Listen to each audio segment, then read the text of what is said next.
Assalamualaikum warahmatullahi wabarakatuh.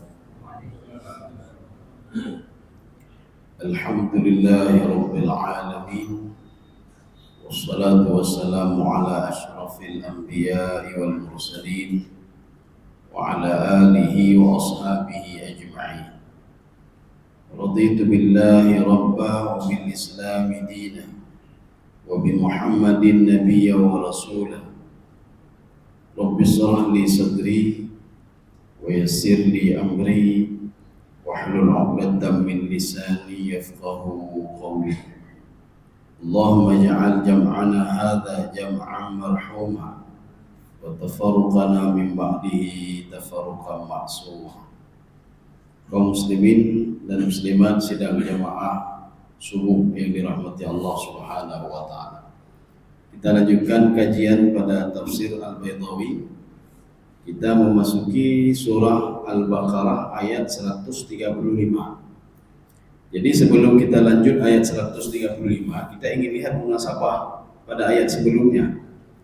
Jadi pada ayat sebelumnya Allah mengatakan amal ibadah orang dulu tidak ada hubungan dengan amal ibadah sekarang. Artinya amal ibadah orang dulu tidak menjamin orang sekarang untuk bisa masuk surga, dapat rahmat dan lain sebagainya. Jadi artinya Allah mengatakan kalau mereka dapat pahala, ya pahala untuk mereka. Kalau kalian dapat pahala, ya pahala untuk kalian. Jadi makanya ini digambarkan oleh Allah, laha ma kasabat wa lakum ma kasabtum. Apa yang sudah kalian dapat, itulah yang kalian nikmati. Sedangkan orang dulu apa yang mereka dapat, itu yang mereka nikmati. Maka berlakulah hukum nanti wala tasiru waziratun wizra ukhra. Satu kelompok tidak menanggung dosa kelompok yang lain. Ya. Makanya Yahudi dan Nasrani langsung mengklaim berarti kelompok mereka yang benar. Ya, nah ini kita lanjut sekarang ayat 135. Jadi Yahudi mengklaim kalau ingin dapat petunjuk maka ikutlah kelompok kami. Nasrani begitu juga, kalau ingin dapat petunjuk maka ikutlah kelompok kami. Sekarang kita baca ayat 135. A'udzu billahi minasyaitonir rajim. Bismillahirrahmanirrahim. Wa qalu kunu hudan aw nasara tahtadu. Qul bal millata Ibrahim hanifa wa ma kana minal musyrikin. Ini kita bagi menjadi 3 kelompok ya. Kelompok yang pertama, wa qalu kunu hudan aw nasara. Coba diterjemahkan. Dan mereka berkata, jadilah kamu kalau guru menganut Yahudi atau Nasrani. Ya sudah. Ini kalimat ini ad-dhamir al-ghalib di ahli kitab. Ini memang dhamir ini, kalimat ini, kata ganti ini untuk siapa? Untuk ahlul kitab, Yahudi dan Nasrani. Wa qalu, siapa yang qalu itu? Wa qalu wa qala al-yahud Wakala an-nasara, 2 kelompok ini mengatakan wahai manusia ikutilah Yahudi. Kata Nasrani, wahai sekalian manusia ikutilah Nasrani. Au ini namanya au tausi namanya. Ini waqalu kunu hudan au nasara. Itu au tausi. Tausi bagaimana? Sebagian kelompok mengajak untuk masuk ke Yahudi, sebagian kelompok mengajak masuk ke Nasrani. Jadi kalau kita melihat di dalam tafsir As-Sa'di apa? Za'amu anna ghairahum qabbalu. Jadi Yahudi mengira apa? Selain daripada mereka semua sesat. Ya Nasrani begitu juga. Selain daripada Nasrani semuanya sesat. Jadi makanya mereka itu dinamakan dengan Yahudi. Kenapa Yahudi? Yahudi itu muncul pada masa Nabi Musa alaihissalam. Jadi bukan Yahuza, anaknya Nabi Musa, anaknya Nabi Yaqub alaihissalam, tidak. Jadi Yahudi itu berasal dari kalimat bahasa Ibrani hada Yahud, menjadi Yahudian. Sehingga maknanya apa? Taba yatubu, bertaubat. Jadi makna Yahudi artinya orang yang suka bertaubat. Jadi mereka ketika berbuat salah pada masa Nabi Musa alaihissalam, mereka mengatakan inna hudna ilaika. Kami sudah bertobat, kami bertobat. Besok buat dosa lagi, inna hudna ilaika. Kami bertobat. Sehingga kalimat Yahudi ini identik kepada Bani Israel tadi, yang mereka selalu mengatakan kami bertobat kalau buat dosa, kami bertobat. Nasrani itu muncul kapan? Pada masa Nabi Isa alaihissalam. Ketika Nabi Isa mau dibunuh oleh Bani Israel, oleh Yahudi, padahal Nabi Isa, Yahudi, mereka sama-sama Bani Israel. Yahudi ketika ingin membunuh Nabi Isa alaihissalam, Nabi Isa mengatakan, "Man ansari ilallah." Siapa mau menolong saya dalam menyebarkan agama ini? Kemudian ada 12 orang mereka angkat tangan mengatakan, "Wa qala al-hawariyuna nahnu ansarullah." Kami akan menolong untuk menyebarkan agama Allah ini. 12 orang. Itulah munculnya Nasrani. Jadi tidak sekalian munculnya. Duluan muncul Yahudi, baru muncul Nasrani. Cuma mereka ini mengklaim kalau yang benar itu Yahudi. Nasrani mengklaim kalau yang benar itu adalah Nasrani. Pada suatu hari ada datang seseorang, ja'a nafarun ila Nabi sallallahu alaihi wasallam. Ini nanti hadis ini bisa dilihat di dalam riwayat dari dari Abi Hurairah radhiyallahu anhu. Mereka mendatangi Rasulullah sallallahu alaihi wasallam dan bercerita tentang Nabi Isa. Itu bagaimana Nabi Isa ini? Ya, padahal Nabi Isa itu adalah keturunan Bani Israel. Nabi Isa keturunan Nabi Yakub alaihissalam. Ketika Nabi Muhammad sallallahu alaihi wasallam mengatakan itu Nabi Isa itu seorang nabi dan rasul yang diutus oleh Allah Subhanahu wa taala sebelum saya. Apa kata Nasrani, kata Yahudi? Kami la nu'minu bi Isa. Kami tidak beriman kepada Isa alaihissalam.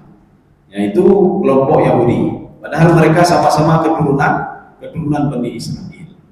Kaum muslimin sedang jamaah yang dirahmati Allah Subhanahu wa taala. Ini penggalan yang pertama. Wa qalu kunu hudan aw nasara. Ini ada dua perkataan. Makanya namanya tausi namanya, Pak. Arti tausi apa? Sebagian kelompok mengatakan yang benar itu Yahudi. Yang masuk ke dalam surga Yahudi, maka ikutilah Yahudi. Maka kata Imam As-Sa'di, za'amu anna khairahum dhalu. Yahudi menganggap selain Yahudi semua sesat. Nasrani begitu juga. Nasrani menganggap selain daripada mereka semua sesat. Yang benar adalah kelompok Nasrani. Padahal Nabi Isa alaihissalam itu diutus oleh Allah bukan untuk Nasrani. Nabi Isa diutus oleh Allah untuk Bani Israel. Mana dalilnya? Allah Subhanahu wa taala berfirman dalam Al-Qur'an ketika Nabi Isa mengatakan apa? Wa rasulan ila Bani Israil. Saya ini rasul untuk Bani Israel. Ausani bis salati was zakah. Saya disuruh oleh Allah untuk mewajibkan mereka salat dan mewajibkan zakat. Itu tugas Nabi Isa alaihissalam. Tapi kan ditolak oleh Yahudi. Maknanya mereka sama-sama keturunan Bani Israel, tetapi mereka itu tidak mengakui Nasrani. Nasrani begitu juga tidak mengakui Yahudi. Nah, nanti kita lihat di awal-awal surah itu, Yahudi mengatakan yang masuk surga cuma Yahudi. Nasrani mengatakan yang masuk surga cuma Nasrani, yang lain tidak masuk ke dalam surga. Ini penggalan yang pertama. Penggalan yang kedua, wa qalu kunu hudan aw nasara. Oh ya, ini tahtadu belum kita jelaskan nih, Pak. Tahtadu itu apa? Itu jawab. Sebenarnya ada syarat di situ. Kalau kalian menjadi orang mengikuti Yahudi, kalian akan dapat petunjuk. Tahtadu adalah jawab syarat. Jawab syarat kalau kalian masuk Yahudi, kalian dapat petunjuk. Jawab syarat kalau kalian masuk Nasrani, kalian dapat petunjuk. Jadi maka kata Imam At-Tabari, beliau menyikapi ini tahtadu ini apa? Tusibu tariqal haqqi. Kalian jalan yang benar itu itulah sama Yahudi. Kata Nasrani, jalan yang benar itu adalah Nasrani. Kalau mengikuti Yahudi, maka kalian akan dapat petunjuk. Itu makna tahtadu tadi. Tahtadu jawab syarat dari tadi, Pak. Kunu hudan aw nasara. Kalau mau dapat petunjuk, maka jadilah Yahudi. Kalau mau dapat petunjuk, kata Nasrani, ikutilah ajaran Nasrani. Ya, dikata mereka berdua. Nanti diluruskan oleh Allah Subhanahu wa taala. Ya, ini poin yang pertama. Sekarang poin yang kedua. Qul bal millata Ibrahim hanifa. Ya, coba dibaca. Niscaya kamu mendapat petunjuk. Katakanlah kamu tidak, tapi kami mengikuti agama Ibrahim yang lurus. Ya, maka mumah kita dengar ya, Pak. Sekarang kita terjemahkan dengan terjemahan yang simpel. Dan terjemahkan sebelum kita tafsirkan. Itu tidak benar. Yang benar itu ajaran Nabi Ibrahim. Ya, yang benar itu ajaran Nabi Ibrahim. Ya, sekarang kita masuk dalam tafsiran. Itu harfun nafi lima qablahu. Ini bal itu masuk ke dalam kategori taksis. Nanti di dalam Al-Quran, di dalam ilmu balaghah ada namanya taksis maksus, ada namanya kasar maksur, termasuk bal di situ. Kalau ada bal di dalam Al-Quran, bal di dalam hadis, atau bal di dalam Al-Quran, dalam hadis atau dalam bahasa Arab, itu menafikan kalimat sebelumnya. Itu kalau ada bal. Ini bal ini harfun nafi lima qablahu. Dia menafikan huruf yang di belakang itu. Maknanya apa? Allah ingin mengatakan Yahudi katakan itu tidak benar, itu anak bodohnya. Makanya kul ini untuk siapa? Untuk Nabi Muhammad. Ya Muhammad, katakan kepada umatmu, Yahudi yang dikatakan Yahudi itu tidak benar, yang dikatakan Nasrani itu tidak benar. Kalau mereka mengatakan nahnu abna'ullah, kami adalah anak-anak Tuhan, kata Yahudi dan Nasrani, itu tidak benar juga, kata Allah Subhanahu wa taala. Yang benar mana? Yang benar. Maka kalau ada bal di dalam Al-Quran, hukum yang berlaku setelah bal. Sebelum bal itu dinafikan semuanya. Maka namanya bal itu adalah harfun nafi lima qablahu. Menafikan kalimat sebelumnya. Berarti sebelumnya tidak dianggap apa-apa. Yang dianggap apa? Setelah bal. Apa setelah bal itu? Millata Ibrahim Hanifah. Millah itu apa? Millah itu ada yang mengatakan millah itu kepercayaan, keyakinan. Millah itu apa? Ibadah. Millah itu apa? Syariat. Maka yang benar itu adalah syariat Nabi Ibrahim. Kenapa? Karena saya menurunkan suhuf Ibrahim kepada mereka. Menurunkan suhuf Ibrahim kepada Nabi Ibrahim alaihissalam. Berarti yang benar cuma Nabi Ibrahim. Yang dikatakan Yahudi itu tidak benar. Yang dikatakan Nasrani juga tidak benar. Kenapa? Mereka kitab sendiri saja tidak percaya. Nasrani begitu juga, kitab sendiri saja tidak percaya. Sehingga ada beberapa isi kitab di dalam Taurat dan Injil itu yang dihapus oleh mereka dan dikeluarkan dari Taurat dan Injil. Maka Allah mengatakan, bal millata Ibrahim hanifah. Apa makna hanifah? Hanifah itu hanif, bersih kalau dalam bahasa. Tetapi di dalam tafsir Qatadah, apa yang kata Imam Qatadah? Hanifah itu adalah sebuah keyakinan syahadatu alla ilaha illallah. Mereka bersyahadat dan yakin tidak ada Tuhan selain Allah. Jadi kalau keyakinan Yahudi kan tidak. Yahudi mengatakan wa qala al-yahud Uzairun ibnullah. Uzair itu anak Tuhan. Kemudian Nasrani mengatakan wa qalatin nasara Isa ibnullah. Isa itu anak Tuhan. Maka dua keyakinan ini tidak benar. Yang benar itu adalah, kata Allah Subhanahu wa taala, itulah agama hanifnya Ibrahim. Maka dalam tafsir Qatadah, hanif itu apa? Syahadatu alla ilaha illallah. Jadi syahadat tidak ada Tuhan selain Allah. Berarti kalau sudah menyimpang daripada itu, berarti tidak benar keyakinan itu. Maka nanti di dalam Al-Quran kita melihat ayat begini. Wa anzalna ma'ahumul kitab. Setiap periode itu kami turunkan kitab. Secara logika tidak mungkin Nabi Nuh tidak ada kitab. Mana ada kitab Nabi Nuh? Kemudian Nabi Nabi Nuh tidak ada kitab. Nabi Saleh tidak ada kitab. Kemudian Nabi Hud tidak ada kitab. Nabi Harun itu nanti bersama Nabi Musa alaihissalam. Maka ditafsirkanlah kitab di situ apa? Syariat wahidah, syariat yang satu. Dari Nabi Nuh alaihissalam sampai Nabi Isa alaihissalam syariatnya satu, yaitu menyembah Allah Subhanahu wa taala. Oh, bagaimana dengan Nabi Adam? Maka disebutkan di dalam tafsir At-Tabari, dalam tafsir Ibnu Abbas, al-masafatu itu jarak antara Nabi Adam alaihissalam ke Nabi Nuh itu ada 1000 tahun. Dalam tenggang waktu 1000 tahun, kata Ibnu Abbas, tidak ada orang syirik kepada Allah, tidak ada orang syirik kepada Allah, tidak ada yang menyimpang. Berarti hendak perlu kirim syariatnya, hendak perlu kirim, tidak perlu dikirim, tidak perlu dikirim seseorang untuk meluruskan mereka. Kenapa? Mereka semua taat, kata Nabi, kata Ibnu Abbas, dari Nabi Adam alaihissalam sampai Nabi. Cuma ketika Nabi Nuh berusia 350 tahun, kaumnya sudah menyimpang, Menyimpang bagaimana? Mereka menyembah selain Allah Subhanahu wa taala. Maka yang mereka sembah itu ada 5 patung. 5 patung. 5 patung ini patung siapa? Patung ulama. Tidak salah ulama itu. Yang salah itulah mereka ini yang menyembah patung ini. Rupanya ada andil iblis di situ. Jadi iblis ketika ulama-ulama ini meninggal, mereka mendatangi kuburan ulama ini. Ya, kuburan ulama. Akhirnya iblis mengatakan, rugi saja kamu datang kemari untuk datang ke kuburan ulama. Kalau kamu meninggal, anak-anak kamu tidak akan pernah mengenal ulama ini. Supaya mereka bisa mengenal ulama ini, kamu bangun patung. Satu kuburan, satu patung, sehingga ada 5 patung. Akhirnya mereka mendatangi patung itu dan minta sesuatu dan keberkahan kepada patung itu.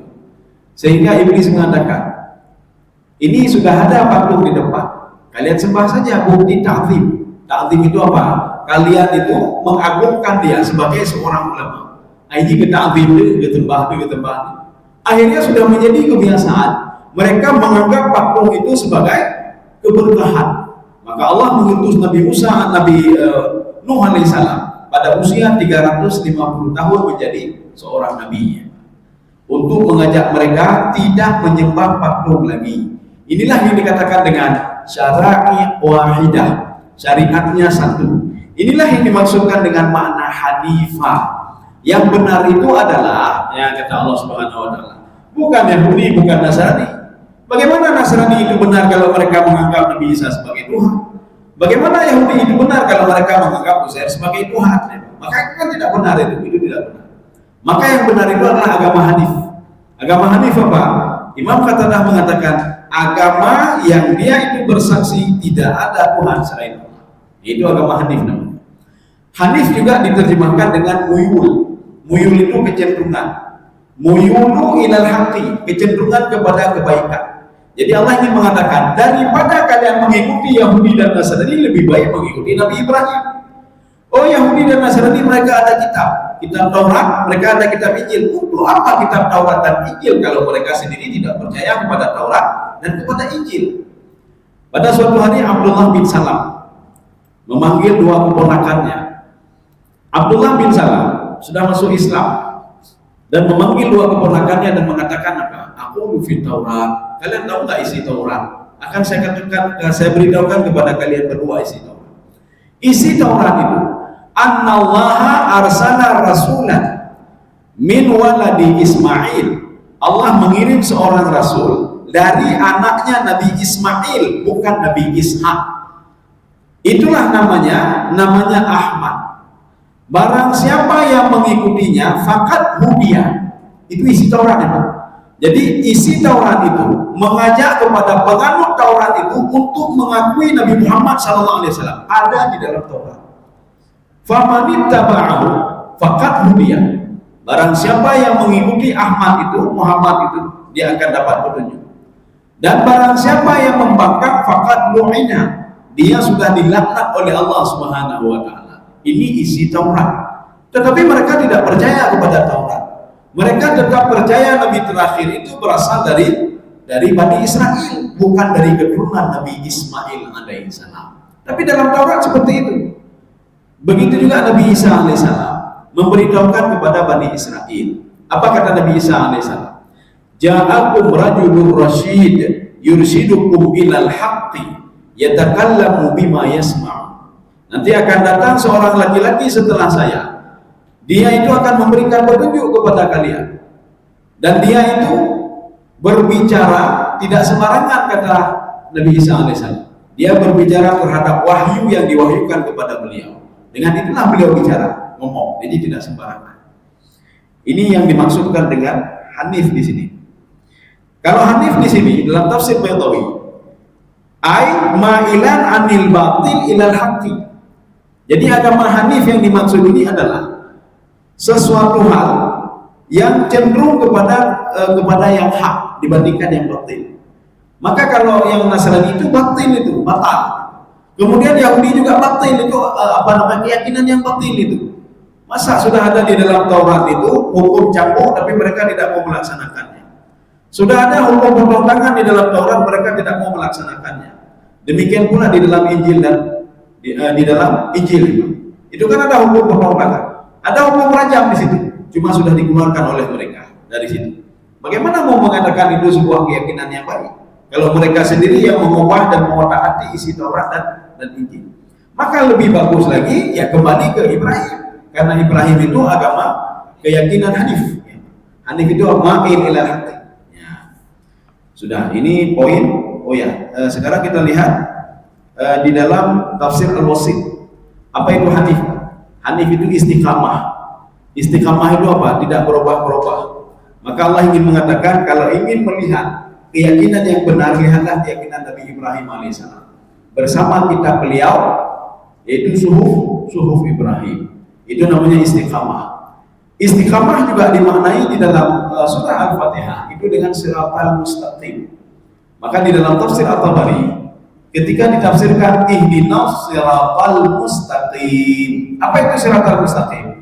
Ya Allah berikan petunjuk kepada kami siratal mustaqim. Imam At-Tabari mengatakan siratal mustaqim ai athibatu fil amal, konsisten dalam beribadah. Maka ini masuk juga konsisten ya. Istiqamah, ya istiqamah. Maka kita dalam salat berapa kali? 17 kali kita minta kepada Allah supaya kita istiqamah untuk berbuat sesuatu. Tapi kita tidak paham apa yang kita minta itu. Padahal di situ sudah kita minta ihdinas siratal mustaqim. Ya Allah berikanlah petunjuk kepada kami, jalan kepada kami supaya terus istiqamah dalam beribadah. Jadi jangan nanti dalam tenggang waktu 5 tahun kita bersedekah, berbuat baik. Kemudian selanjutnya tahun ke depan ada berbuat jahat tapi nggak ada istiqamah. Kemudian tahun-tahun sebelumnya kita berzikir, kita duduk baca Quran. Setelahnya apa? Kita tidak baca Quran lagi. Jadi makanya istiqamah itu sangat susah sekali. Maka di dalam salat kita selalu minta ihdinas siratal mustaqim. Berikanlah kami istiqamah dalam beribadah ya. Maka ini begitu juga Hanifah ini. Syekh Tantawi mengatakan makna Hanifah adalah keyakinan yang istiqamah. Istiqamah bagaimana? Syahadatu an la ilaha illallah. Kita buku kepada tafsir Al-Qatadah.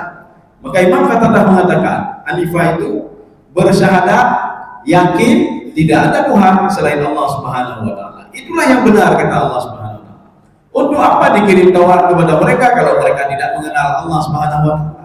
Kalau mereka tidak percaya kepada apa yang sudah dikirim kepada mereka. Kaum muslimin sedang jemaah dirahmati Allah. Kita kembali ke belakang. Dzalikal kitabu la raiba fihi hudan lil muttaqin. Jadi Al-Quran itu menjadi petunjuk bagi orang muttaqin. Siapa itu yang dapat petunjuk dari itu? Maka dibagi dua. Ayat yang ketiga untuk orang beriman itu ada 3 syarat.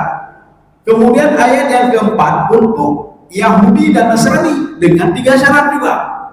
Maka Al-Quran akan menjadi petunjuk itu bagi ahlul kitab Yahudi dan Nasrani, tapi dengan syarat kata Allah Subhanahu wa taala. Syaratnya apa?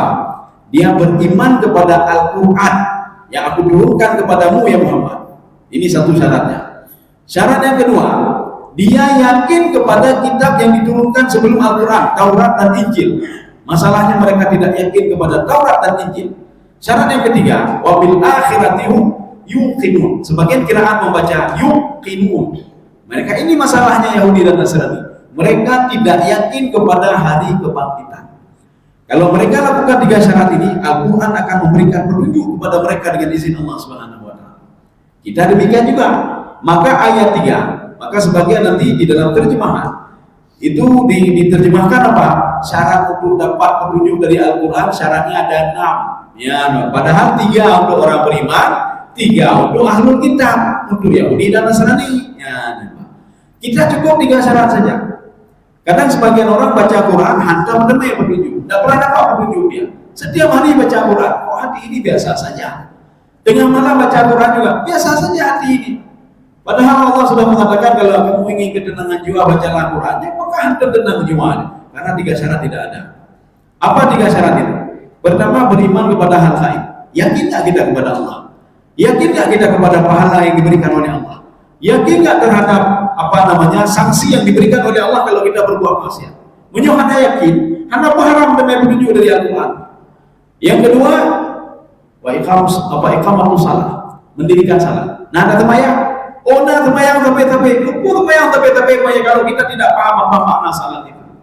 Sehingga salat itu, kata Imam Ibnu Katsir itu rentetan, terhubung satu sama lainnya.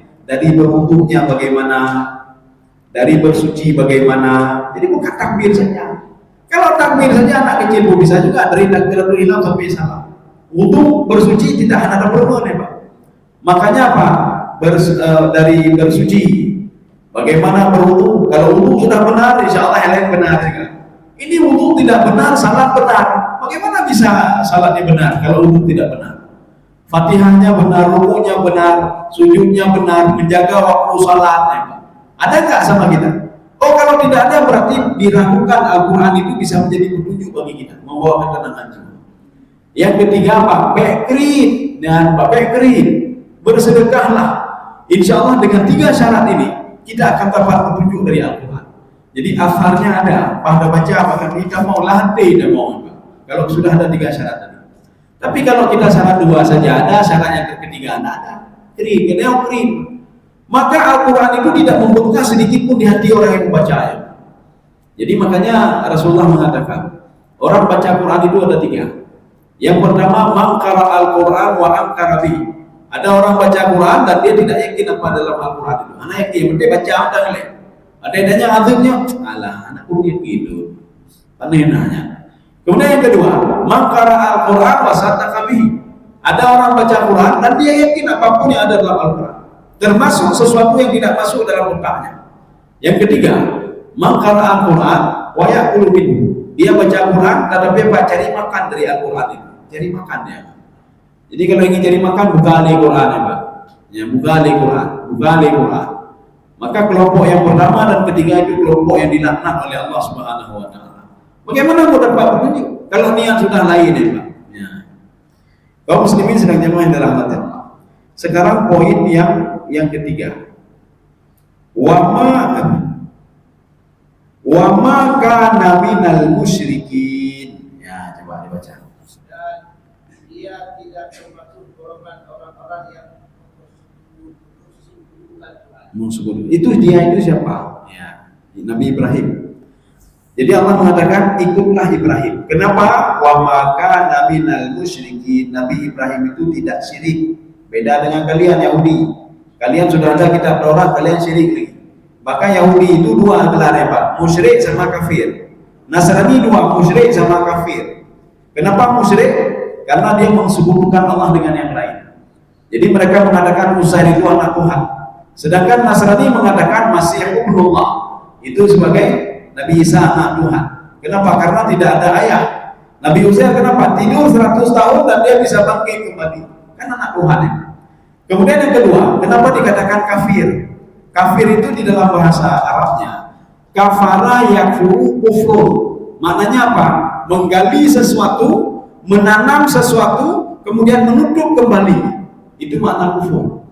Maka di dalam Al-Quran penggunaan kalimat kufar itu 2. Ada orang kafir secara i'tiqad, satu lagi petani. Petani itu di dalam Al-Quran diungkapkan juga dengan kufar. Kamathali ghaithin a'jabal kuffara nabatuh. Seperti air hujan yang turun ke bumi membuat orang petani itu menjadi takjub. Walaupun sebagian terjemahan sampai sekarang masih menerjemahkan kufar itu orang kafir, itu keliru dan salah. Tidak ada satu tafsir pun yang mengatakan kufar pada ayat itu maknanya orang kafir. Tetapi apa? Maknanya petani. Nanti coba lihat di dalam terjemahan. Air hujan itu membuat orang-orang kafir takjub. Nah, ada membuat orang kafir takjub. Apa yang takjub? Membuat para petani takjub. Luar biasa ini. Kok bisa tumbuh dia? Padi saya bisa seperti ini. Ya, itu maknanya kamathali ghaithin a'jabal kuffara nabatuh. Nah, itu mereka dikatakan kafir kenapa? Karena Yahudi itu mereka sudah ada kebenaran di dalam hati mereka. Kemudian mereka menutupi kebenaran itu namanya kafir. Nasrani begitu juga. Di dalam Injil sudah ada kebenaran. Nabi Isa mengatakan dalam Injil, saya ini bukan nabi, saya ini bukan Tuhan. Saya ini seorang nabi dan rasul. Saya ini seorang hamba Allah ya Pak. Ausani bis salati wa zakati. Itu nanti ada dalam Injil. Nabi Isa mengatakan saya bukan Tuhan. Saya mengajak kalian untuk mengesahkan Allah Subhanahu wa taala. Mereka sudah tahu keberadaan itu, tapi mereka tutupi. Kalau mereka tutupi, maka namanya kafir. Begitu juga kita nyoba. Hukum dalam Al-Quran sudah ada, tapi kita tutupi. Ada yang melakukan hukum potong tangan. Hanya itu sudah melanggar HAM itu. Tidak ada di sini perlombaan agama. Hanya KKP-nya Pak. Dia menutupi sesuatu yang sudah dia ketahuinya. Ini kalau ada orang berzina, apakah harus dirajam? Oh, rajam ya. Itu sudah apa namanya? Melanggar HAM itu. Dia tutupi Pak. Padahal kan ada hukum rajam. Nanti kalau kita lihat di dalam Al-Quran memang secara ini memang nggak ada lagi hukum rajam. Hukum rajam yang ada hukum jilid, yang ada hukum cambuk. Azaniyatu wazani fajlidu kulla wahidin minhuma mi'ata jaldah. Seorang laki perempuan yang berzina dengan seorang laki-laki maka hendaklah dia dicambuk. Coba cari dalam Al-Quran ada nggak rajam? Nggak ada rajam. Bagaimana kita bisa mengikuti hukum rajam kalau tidak ada dalam Al-Quran? Nanti ada sebuah kitab namanya Nasikh Mansukh fil Quran. Ada dalam bahasa Arab dan ada di dalam bahasa Indonesia, sudah diterjemahkan. Di dalam Al-Quran ada ayat yang sudah dihilangkan ayatnya tapi hukumnya masih ada. Dalam Al-Quran ada ayat yang masih ada tapi hukumnya tidak berlaku lagi. Mana masih ada tapi tidak berlaku lagi? Yang pertama nanti kita jelaskan, sekarang yang kedua dulu. Ayatnya masih ada tapi hukumnya tidak berlaku lagi. Ya, makanya khatib ketika naik ke atas mimbar, ya ayyuhalladzina amanu taqullaha haqqa tuqatih wa la tamutunna illa wa antum muslimun. Maka sebenarnya ayat ini tidak perlu kita jelaskan. Karena perlu kita harus bertakwa. Ayat ini tidak berlaku lagi. Tidak berlaku lagi. Hukumnya sudah tidak berlaku lagi. Jadi makanya kalau ada orang keliru dia mengambil ayat ini dan mengajak nanti kita bertakwa setakwa-takwanya, ini sudah mansuh ayat ini. Secara hukum sudah mansuh, nggak berlaku lagi. Kenapa? Ada ayat lain. Apa ayat lain? Fattaqullaha mastata'tum. Bertakwalah kepada Allah sejauh kemampuan kalian. Kalau ayat yang pertama tadi, ya ayyuhalladzina amanu taqullah, wahai orang beriman, bertakwalah kepada Allah, baik jelek-jelek, haqqa tuqati, betul-betul bertakwa. Maka sahabat ketika turun ayat ini mereka beribadah sepanjang malam. Hanya bermundi, kerja hanya bermundi. Kenapa ayat ini menyuruh kita bertakwa sebenar-benar takwa? Kalau model-model kita ini bandinah, kita mau ayatnya. Kalau benar sebenar-benar takwa, nggak sanggup kita salat tahajud sampai puluhan rakaat, nggak sanggup. Nggak sanggup kita bersedekah seperti sedekahnya Utsman bin Affan, nggak sanggup. Seperti sedekahnya para sahabat Abdurrahman bin Auf, nggak sanggup kita. Maka turunlah ayat, fattaqullaha mastata'tum. Bertakwalah kepada Allah sejauh kemampuan kalian. Kalian mampu begini lakukan, tidak mampu jangan lakukan. Ya.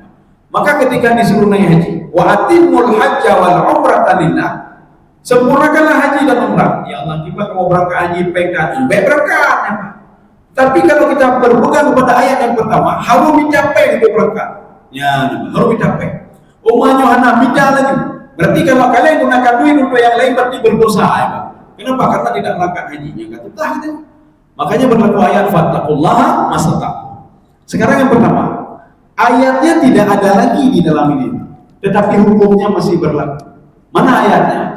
Idza zanaya syaikha, idza zanaya asy-syaikhatu wasy-syaikhu farjumuhuma. Ini riwayat dari Aisyah.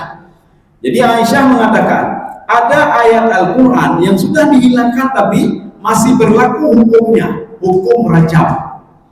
Berarti kalau tidak ada hukum rajam di dalam Al-Quran, kalau ada hukum rajam kenapa tidak dimasukkan dalam Al-Quran? Kita mengambil kaidah usul fiqh. Apa kaidah usul fiqh? Yang belum menikah saja disuruh cambuk, kalau yang sudah menikah harus lebih dari cambuk. Nah, maka nggak perlu diungkapkan hukum rajam di sini, cukup hukum cambuk saja. Orang yang belum pernah azaniyatu wazani fajridu kulla wahidin minhuma mi'ata jaldah. Kalau ada seorang perempuan yang belum pernah menikah, laki-laki yang belum pernah menikah, kalau mereka berzina, campurlah mereka 100 kali. Tetapi kalau dia sudah menikah, lebih daripada itu. Nanti ada dalam kaidah usul fiqh. Ada dalam kaidah usul fiqh. Contoh lain ya Pak, ini kaidah usul fiqh. Di dalam Al-Quran tidak pernah Allah mengatakan apa? Yang Allah katakan, wala taqul lahuma uffin. Jangan katakan kepada orang tuamu Ada nggak dikatakan di Al-Quran jangan sepak orang tuamu, jangan pukul? Ada. Apakah berarti boleh memukul orang tua? Ya, nampak. Dia ada pengayu, ada lah Al-Quran itu pengayu, pohon runci yang hantu saja. wala taqul lahuma uffin. Kenapa Allah tidak mengatakan jangan kamu memukul orang tuamu, menendang orang tuamu, mencaci maki orang tuamu, cuma saja. Maka diambillah dalam kaidah usul fiqh, saja jangan, apalagi temena, saja jangan, apalagi semipak. Nah, ada sepak dalam Al-Quran, Mas. Jadi bukan berarti kita timpa orang jin. Tidak ada rajam dalam Al-Quran. Yang ada apa? Jilid. Bukan berarti tidak dirajam. Kita mengambil kaidah usul fiqh yang belum menikah saja dicambuk, apalagi yang sudah menikah harus dirajam. Ini diperkuat juga dengan pendapat Aisyah. Kalau hadis yang ayat Al-Quran yang sudah hilang itu adalah idza zanaya asy-syaikhatu wasy-syaikhu farjumuhuma, rajamlah mereka berdua. Tapi walaupun ayatnya sudah tidak ada lagi, kita sudah baca ayatnya hanam demi pahala. Idza zanaya asy-syaikhatu wasy-syaikhu, hanam demi pahala. Tapi kalau kita baca az-zaniyatu waz-zani fajlidu kulla wahidin minhuma mi'ata jaldah. Alif itu sudah satu huruf, lam gitu juga, terus satu huruf. Itu dikira 10 kebaikan. Jadi beda dengan kita baca hadis. Baca hadis anda menemui pahala. Yang menemui pahala baca Al-Quran. Kenapa? Karena ada definisinya. At-ta'abbud bitilawati, dianggap dapat pahala kalau kita membacanya. Ya, selain dia tidak. Maka itulah hebatnya Al-Quran. Kita baca Taurat itu kan yang kitab yang diturunkan oleh Allah. Kita baca hanam demi pahala aja. Injil hanam demi pahala aja, Pak. Enggak dapat pahala. Kenapa? Ya, Pak. Karena memang dalam pengertian Al-Quran itu, Pak. Karena nanti Rasulullah nggak pernah mengatakan barang siapa baca satu hadis ini maka dapat pahala 10 kali lipat, begini, nggak ada, kecuali Al-Quran. Jadi Rasulullah mengatakan alif lam mim, itu alif satu huruf, lam satu huruf, mim satu huruf. Alif itu 10 kebaikan, lam 10 kebaikan. Maka kalau kita duduk saja baca Al-Quran, alif lam mim, 30 kebaikan sudah kita lakukan. Beda dengan baca hadis. An Abi Hurairah radhiyallahu anhu anin Nabi sallallahu alaihi wasallam, tidak ada dapat kebaikan. Ya, jadi beda dengan baca Al-Quran. Demikian pula membaca ayat yang sudah hilang dari Al-Quran itu. Kaum muslimin sedang jemaah yang dirahmati Allah Subhanahu wa taala. Sekarang wa maka minal musyrikin, ya, kita kembali. Itu Nabi Ibrahim itu tidak pernah musyrik. Maka kita jangan salah-salah ketika baca kalau orang yang tidak paham baca iftitah. Wa ma ana minal, nanti ada yang baca terbalik-balik. Wa ma ana minal muslimin, lun kan orang muslim. Wa ana minal musyrikin, saya orang musyrik, yang terbalik-balik baca iftitah. Karena saya sendiri pernah mendengar ada seorang tua yang mengajarkan anaknya, ngejak kenal murno oleh ayahnya. Saya dengar sendiri di sampingnya, Pak. Jadi ayahnya mengajarkan, cina doa iftitah, baca ya. Jadi dibaca oleh anak. Atau dibacanya katalah ikut ya wa ma ana minal muslimin, dibaca ada wa ma ana minal muslimin wa ana minal musyrikin, dibaca dia, Pak. Itu ahli urut doa ya, Pak. Jadi yang perlu saya termasuk orang-orang musyrik, orang muslim itu kan doa ya, Pak. Itu kan doa semua. Jadi yang masuk wa ma ana minal musyrikin, wa ma kana minal musyrikin, itu Nabi Ibrahim tidak syirik sedikit pun kepada. Maka yang patut kita ikuti adalah ajaran-ajaran Nabi Ibrahim. Sedangkan Yahudi, walaupun pernah diturunkan kitab Taurat kepada mereka melalui Nabi Musa alaihissalam, ajaran-ajaran Yahudi sudah keluar dari Taurat. Ajaran Nasrani sudah keluar dari Taurat, ya, Pak. Tidak benar itu. Jadi maka jangan ikuti itu. Maka untuk menyempurnakan semuanya, maka diturunkanlah Al-Quran oleh Allah Subhanahu wa taala. Menyempurnakan yang ada di dalam Taurat, walaupun sebagian sudah dikeluarkan dari Taurat. Injil, begitu juga Suhuf Ibrahim dan Zabur. Sekarang kita lihat di dalam Al-Quran ini 55 ini disebutkan. Suhuf Ibrahim, kemudian yang kedua Taurat, Zabur, Injil, Quran. Ini disebutkan 55. Apa beda 55 ini? Kalau Suhuf Ibrahim dengan Zabur itu berisi at-targhib fil amal, motivasi ibadah dan mengajak seorang untuk beribadah kepada Allah. Itu di dalam Suhuf Ibrahim dan di dalam Zabur. Mari kita beribadah kepada Allah, jangan kita syirik, jangan menyembah patung. Ya, ini Suhuf Ibrahim dan Zabur. Tetapi di dalam Taurat, Injil, dan Quran itu berisi ajakan-ajakan serta berisi syariat. Apa itu syariat? Tentang hukum, hudud. Kalau kamu buat ini hukumannya begini. Kalau begini hukumannya begini. Kalau kamu tidak salah hukumannya begini. Kalau mencuri hukumannya begini. Kalau kamu seandainya melakukan ini, menzalimi orang lain hukumannya begini. Itu yang ada di dalam Injil, ada di dalam Taurat, ada di dalam Al-Quranul Karim. Tapi kalau di dalam Suhuf Ibrahim berisikan ajakan-ajakan saja. Mari kita berbuat ini, mari kita jangan syirik kepada Allah. Begitu juga sabur. Tidak ada hukum di situ. Barang siapa yang syirik maka begini, tidak ada. Itu cuma ada di dalam Taurat, Injil, dan Al-Quran. Kaum muslimin sedang jamaah yang dirahmati Allah Subhanahu wa taala. Ya, kita baca ayat 136 sedikit saja karena ayatnya panjang sekali. Kita lanjut sedikit saja. Sekarang kita ke ayat 136. Qulu amanna billahi. Mana lagi ya?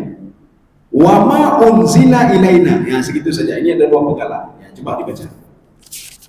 Katakanlah kami beriman kepada Allah dan kepada apa yang diturunkan kepada kami. Oke. Ini kita ini kalau Allah mengatakan ikutilah Nabi Ibrahim. Gimana ada ikut Nabi Ibrahim? Anak mumpung gede musuh Ibrahim mana aja ya. Bagaimana caranya? Maka diberikan solusi oleh Allah. Apa solusinya? Maka uniknya Al-Quran itu, ketika ada problem ada solusi. Ketika cerita tentang penduduk neraka, gepe jihate buat dan cerita tentang penduduk surga. Ketika Allah menceritakan tentang azab pada suatu kaum, Allah menceritakan juga nikmat pada suatu kaum. Sehingga ada solusi. Ya. Maka baca Quran jangan setengah-setengah. Ketika kita baca nikmat terus. Kenapa? Cerita interaksi, Pak. Jadi interaksi terus. Jadi cerita jangan begini ya, kalau kamu begini hasilnya begini. Maka lakukanlah ini hasilnya begini. Ya. Kalau kita kan tidak ada. Sesudah mengkacaukan sesuatu, hanya solusi. Kayak pelung ni. Habis berkacau pun, hanya solusi. Bagaimana solusi? Oh, yang penting. Kaperehnya. Belum ya, Pak. Al-Quran ketika ada ini masalah, bagaimana ini? Diberikan solusi. Ya, ada solusi. Ini solusinya kata Allah. Solusinya kata Allah, qulu amanna billah. Jadi kalau dalam tafsir Baidawi apa kata Imam Baidawi? Al-khitabu lil mu'minin. Bagi orang-orang mukmin Allah mengatakan qulu amanna billah. Kamu kata pada dirimu sendiri, saya beriman kepada Allah Subhanahu wa taala. Bagaimana iman itu? Ya, kan sudah diklarifikasi lagi. Nah, kita sampai iman saja ya, mau saya sebenarnya. Bagaimana iman itu? Kan diklarifikasi. Syekh Syankiti mengatakan iman itu harus ada 3 syarat. Yakin dengan mulut, lafazkan dengan mulut, wal amalu bil jawarih, dan lakukan dengan anggota tubuh. Kita yakin salat itu wajib. Yakin kita. Kita lafazkan dengan mulut, salat itu wajib. Saya harus beribadah, saya harus salat. Mana buktinya? Kita harus salat ya Pak, dengan anggota tubuh. Tapi kalau orang yakin dengan hati saja, dia lafazkan dengan mulut, tidak salat, dia kafir. Kenapa? Kebaikan yang ada di dalam tubuhnya sudah ditutupi dengan perbuatan jahatnya. Maka menutupi sesuatu itu namanya kufur ya Pak. Ada juga orang dengan mulut dia ngomong kita salat membersihkan hati dan lain sebagainya, nggak terbayar, tapi hanya yakin. Kaji ke munafik, sudah jadi munafik. Ini seperti Abdullah bin Ubay bin Salul. Dia ngomong sama sahabat-sahabat Rasulullah, mari kita salat, mari kita berjihad. Dia berjihad juga. Ketika perang Khandaq dia berjihad bersama Rasulullah SAW. Tapi hatinya tidak yakin, dia munafik. Maka kita jangan jadi seperti orang munafik apa? Ngomong saja. Setelah ngomong kita salat bukan tidak salat, Pak. Kata bayar. Kita bayar zakat. Cuma hati hanya yakin ke Allah. Udah ini dia bahana kabeh pempek dah bersedekah. Kabeh hotel dah sembahyang, Pak. Kabeh hotel dah berdoa dah haji. Kabeh hotel dah baca Quran, tapi hanya yakin aja, Pak. Dia tidak yakin sedikit. Inilah apa ciri-ciri orang munafik. Artinya apa? Dia yang pertama tidak ada. Yang ada kedua dan ketiga saja. Tetapi di dalam tafsir Al-Qurtubi, orang beriman itu apa? Yang sanggup menjaga kaulan wa fi'lan. Perkataan dan perbuatan itu sudah orang beriman itu. Ya. Sanggup jaga perkataan? Oh, saya sanggup. Perbuatan enggak sanggup, berarti bukan beriman ya. Perkataan sanggup dia jaga. Hana gede menagom, hana gegom, hana gompak, macam-macam hana. Cuma anggota tubuh enggak sanggup dia jaga. Jangan jojo jaga. Mulut ini makan terus yang haram. Kemudian perut ini juga makan terus yang haram. Kemudian kaki begitu ya pergi ke tempat yang haram. Telinga begitu ya dengar yang haram. Oh, saya sanggup menjaga anggota tubuh saya. Mata saya sanggup saya jaga. Tangan sanggup saya jaga. Mulut sanggup saya jaga. Apa namanya? Tetapi perkataan hati itu berarti tidak beriman juga. Ini kalau versi Imam Al-Qurtubi. Maka sia-sia saja kalau ada orang tahajud, dia baca Quran, dia berbuat kebaikan, tapi temenak kau tebe-tebe, temenak kau. Di bulan apa dia ada berdoa, apa itu temenak kau memang. Berarti kalau kita melihat dari segi tafsir Al-Qurtubi, dia tidak dikategorikan orang beriman juga. Maka orang beriman harus menjaga ini, kaulan wa fi'lan. Menjaga perkataan dan menjaga anggota tubuh ini orang beriman. Kasih. Nah, bubur. Ya, karena bubur. Ya. Berarti dalam juga beli. Oke, ya. Jadi mudah-mudahan ada manfaatnya bagi luar dan jemaah sekalian. Subhanakallah wa bihamdika asyhadu an la ilaha illa anta astaghfiruka wa atubu ilaik. Assalamualaikum warahmatullahi wabarakatuh.